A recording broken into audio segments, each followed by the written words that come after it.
Hello दोस्त, good morning. आइए, कल हम लोग क्लास 10 का जो 2020 का एग्जाम हुआ था उस मॉडल पेपर का हम कुछ सॉल्विंग क्वेश्चन देखे हैं। आज जो 7 क्वेश्चन पूरा हो गया है और आज हम उसके आगे जो क्वेश्चन है उस क्वेश्चन को हम डिस्कशन करेंगे। ठीक है, चलिए हम क्वेश्चन पे आते हैं कि बिंदु 2 और 3 और बिंदु -2 और 3 के बीच की दूरी ज्ञात करना है। ठीक है, तो मान लेते हैं कोई बिंदु P है, कोई बिंदु P है, कोई बिंदु Q है। ठीक है, तो बोला है कि P बिंदु है जिसका कोऑर्डिनेट जो दिया है निर्देशांक 2 3 दिया है। ठीक है, और बिंदु Q जो माने है उसका निर्देशांक जो दिया है -2 और 3 है। तब बोल रहा है कि इस दोनों बिंदुओं के बीच की दूरी ज्ञात करना है। ठीक है, ये कोऑर्डिनेट ज्योमेट्री का सवाल है, जो हाई स्कूल का जो लेसन है कोऑर्डिनेट ज्योमेट्री है, वहां से सवाल पूछा गया है। तो आपको मालूम होना चाहिए कि बीच की दूरी बराबर सूत्र क्या होता है।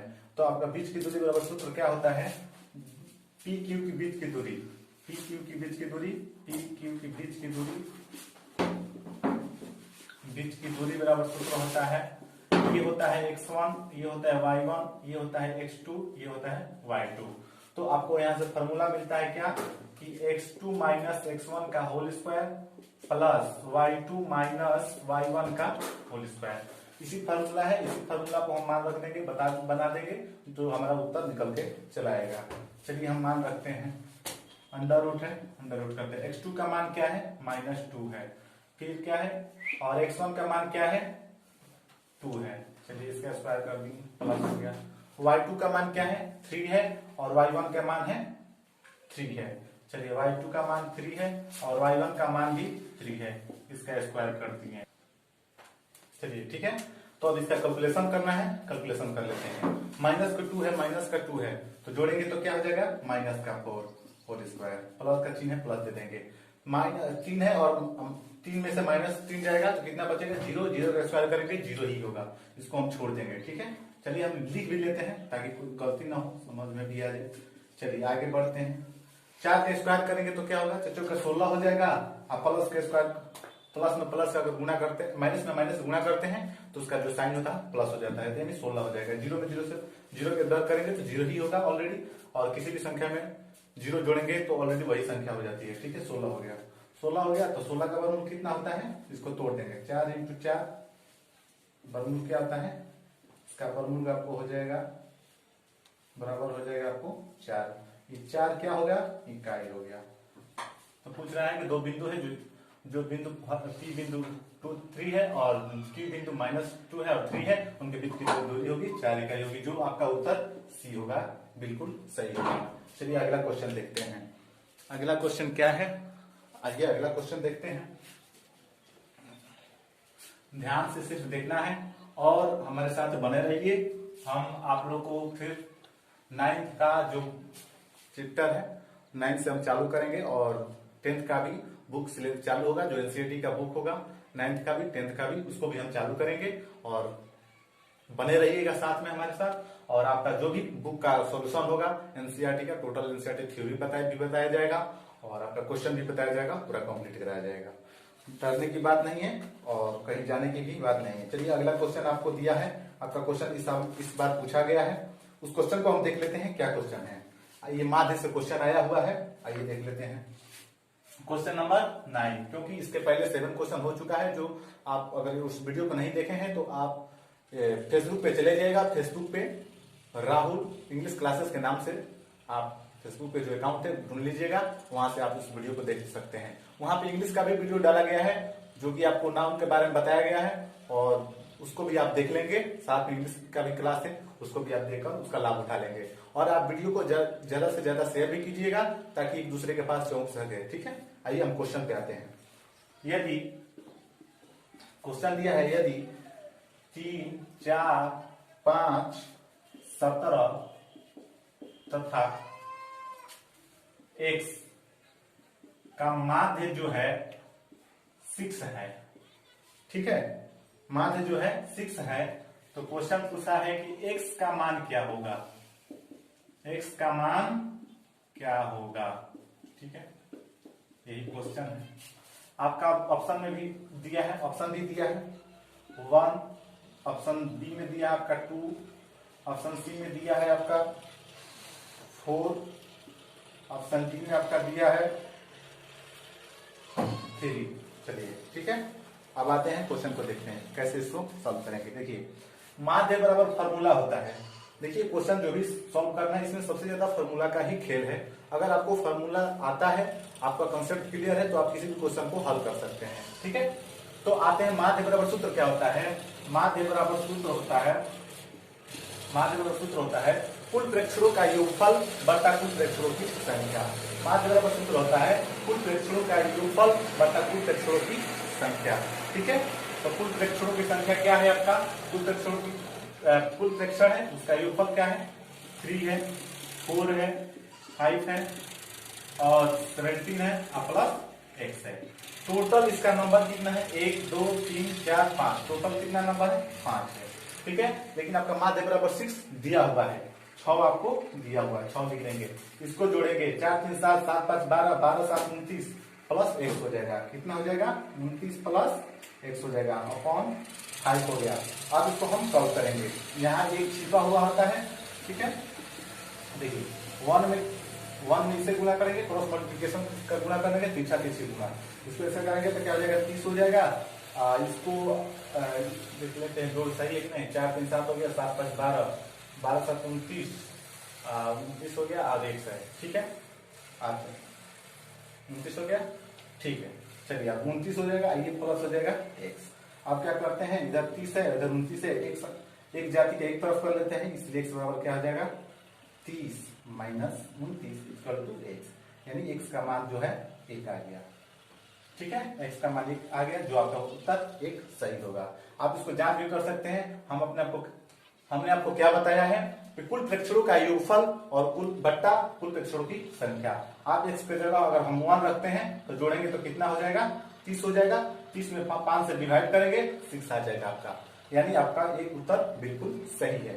चलिए अब अगला क्वेश्चन को देखते हैं। अगला क्वेश्चन क्या है उसको हम देख लेते हैं। अगर आपको उतारना है तो आप उतार भी सकते हैं, हम रोके हुए हैं। ठीक है, उतारना तो आप उतार भी सकते हैं, उतारिए। ठीक है, वीडियो को रोक कर भी आप उतार सकते हैं। चलिए निकालते हैं, अगला क्वेश्चन को देखते हैं। अगला क्वेश्चन क्या है आपका, अगला क्वेश्चन जो है आपका ये है हाइट एंड डिस्टेंस है। ठीक है, तो प्रवृत्ति से ही है, उसमें एक हाइट एंड डिस्टेंस होता है। तो आपको ये मालूम होना चाहिए कि अगर हाइट एंड डिस्टेंस का क्वेश्चन अगर सॉल्व कर रहे हैं तो उसमें हमेशा समकोण त्रिभुज ही बनता है, जो कि आपको कल समकोण त्रिभुज के बारे में बहुत अच्छी तरह से डिस्कशन भी किया गया है।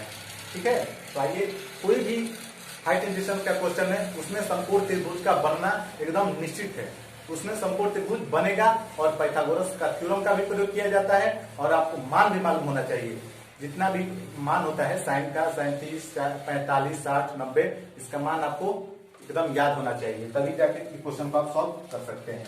चलिए ठीक है, क्वेश्चन को लिख देते हैं। क्वेश्चन नंबर 10, क्वेश्चन क्या है आइए हम देखते हैं।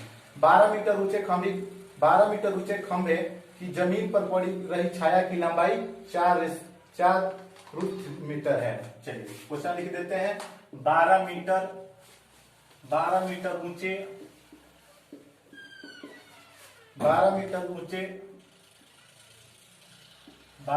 ऊंचे खंभे की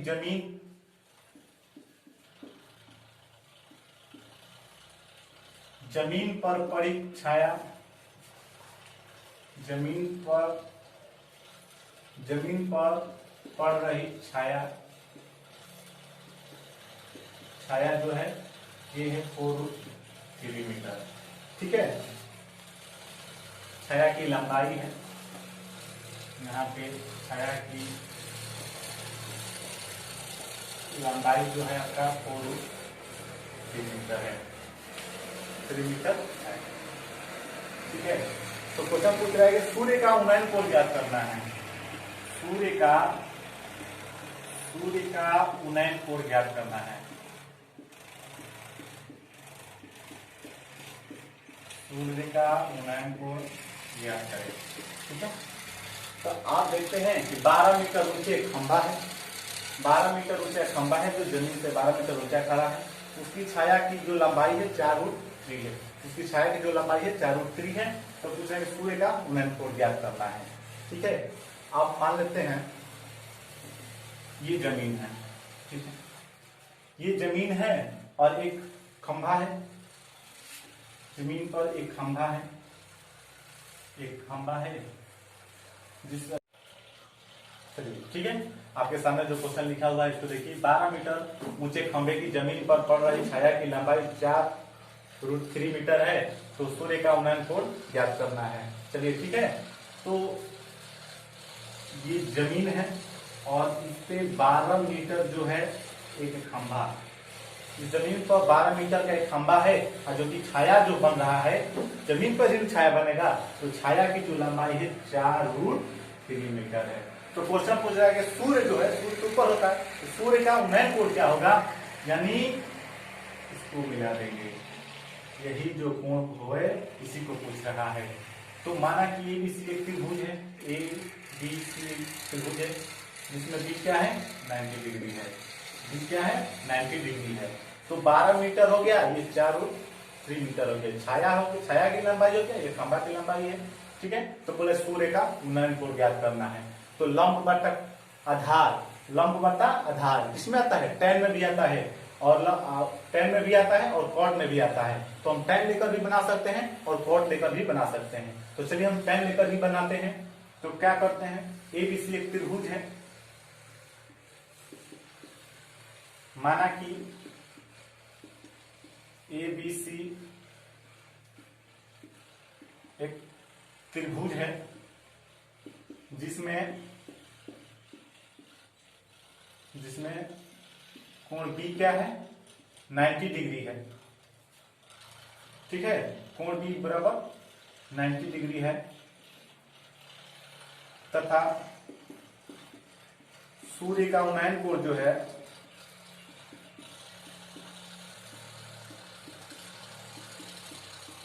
सूर्य का उन्नयन कोण हम थीटा माने हैं, सूर्य का जो उन्नयन कोण है वो थीटा माने हैं। तो चलिए हम चलते हैं त्रिभुज ABC में। ठीक है, त्रिभुज ABC में तो हमको tan पर चलना है, क्योंकि लंब जो होता है और आधार होता है ये tan में ही आता है और cot में ही आता है।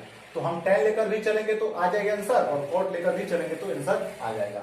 लेकिन हम tan लेकर चलते हैं, क्या लिखते हैं, tan थीटा बराबर क्या होता है लंब बटा आधार। tan थीटा पर क्या होता है लंब बटा आधार। तो लंब हमारा क्या है, AB हमारा लंब है, आधार क्या है, आधार हमारा BC है। तो tan पूछा है थीटा, AB बराबर कितना है 12 और BC बराबर क्या है 4√3, 4 से 4 कट गया 3 बटा √3 हो जाएगा। अब ये है रेशनल नंबर, ये क्या है इरेशनल नंबर है यानी अपरिमेय संख्या है। तो इसको हम इससे ही ऊपर और नीचे हर अंश में दोनों में √3 से ही गुणा कर देंगे तो ये संख्या जो बनेगा परिमेय संख्या यानी रेशनल नंबर बन जाएगा। हरों का परिमेयकरण हो जाता है। परिमेयकरण करने का मतलब क्या होता है, हरों का परिमेयकरण यानी जो हर होता है उसको परिमेय संख्या में बदलना ही हरों का परिमेयकरण कहा जाता है। तो हरों का परिमेयकरण हम करेंगे तो ऊपर √3 से गुणा कर देंगे, नीचे भी √3 से गुणा कर देंगे तो 3√3 हो जाएगा बटा 3 हो जाएगा। 3 से 3 कट गया यानी √3 हो गया। tan थीटा बराबर क्या हो जाएगा √3, tan थीटा बराबर क्या हो जाएगा √3।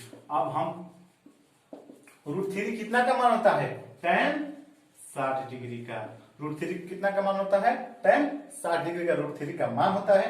तो tan से tan कट गया तो थीटा बराबर क्या हो जाएगा 60 डिग्री। तो सूर्य का उन्नयन कोण जो होगा ये कितना हो जाएगा 60 डिग्री हो जाएगा। कितना होगा 60 डिग्री। जो आपका जो पेपर हुआ है उसमें आंसर भी आ चुका है। पहला आंसर है 60 डिग्री है, जो आपका उत्तर 60 डिग्री होगा, यही आपका उत्तर है। अगर आप इसको लिखना चाहते हैं तो लिख भी सकते हैं। एक बार और हम समझा दे रहे हैं कि 12 मीटर ऊंचे एक खंभा है जिसकी छाया की लंबाई 4√3 है और तो उसमें पूछ रहा है कि थीटा का कोण निकालना है यानी उन्नयन कोण निकालना है। तो हम देखते हैं कि लंब और जो आधार आता है ये tan में भी आता है और cot में भी आता है। तो चलिए हम कोई एक का ही लेकर चलेंगे तो tan का ही लेकर चलते हैं। तो tan बराबर क्या होता है लंब बटा आधार। tan बराबर क्या होता है, लंब बटा आधार। तो tan थीटा है तो tan थीटा लिख दिए। लंब क्या है, BC AB, लंब क्या है, AB है, और आधार जो है BC है, BC लिख दिए। आधार का जो लंब दिया है 12 मीटर है, और BC जो है 4√3 है। अब इसको हम कैलकुलेशन कर दिए, √3 आ गया। tan थीटा में √3 कितना का मान होता है, तो tan 60 डिग्री का मान होता है। tan से tan काट दिया, थीटा बराबर कितना हो जाएगा, 60 डिग्री। ये आपका उत्तर हो गया। चलिए अगला क्वेश्चन हम देखते हैं। उतारना चाहते हैं तो उतार भी सकते हैं, वीडियो को रोककर भी आप उतार सकते हैं, ठीक है। चलिए अगला क्वेश्चन देखते हैं। अगला क्वेश्चन क्या है, देखिए अगला क्वेश्चन जो है आपका एक और त्रिकोणमिति। अगला क्वेश्चन देख रहे हैं आपका क्या पूछा है, एक और क्वेश्चन है जो हाइट एंड डिस्टेंस से ही है।